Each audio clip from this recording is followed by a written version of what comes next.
Saksakalyan gunarnavasya Vande Guru Sri Charanarvindam.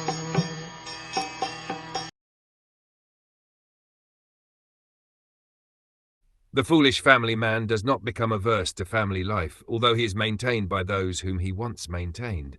Deformed by the influence of old age, he prepares himself to meet ultimate death.